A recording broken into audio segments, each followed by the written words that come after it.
quite thick compared to, say, that, which you can't see the glass. So we want to get that sweet spot in the middle where we've got a nice glass kind of shape, but we also can see reflections and we can also see through it. So the arrow trick is an amazing trick to get this to work. I don't currently have any arrows, I just have square things. So we're going to make the handle now. So the last time that I made a handle within Blender, I did it from a square. But this time, I would like to maybe use a donut shape. That would be cool. So I'm going to go G, bring this up. And then what I'm going to do, a little bit of magic, bit of Blender magic. We're going to rotate this to 90 degrees, half a rotate. Then what I'm going to do is I'm going to go on to edit mode. I'm going to work in this one. So I want to grab all of that, rotate, and then I'm going to go 90 again because that was the wrong way for me.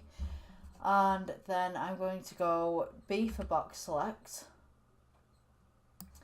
And I'm just going to get rid of half of these vertices. Just press delete.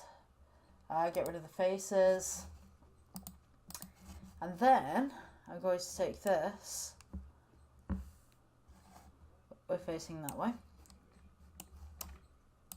Just going to smooth that out.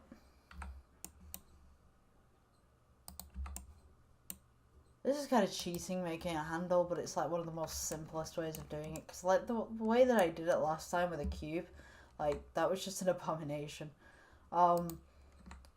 Just really was. So I'm just going to pull it out. Make sure that when you put it in, it's within the inside and the outside.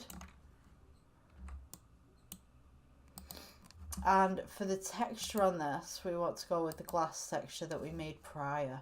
So the cup should look like this.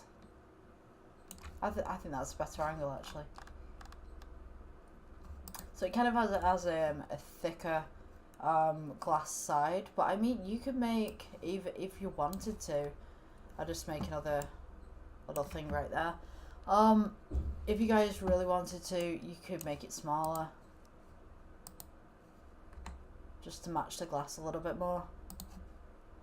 Just G and S for scale, and just use your scroll wheel to move everything over. But yeah,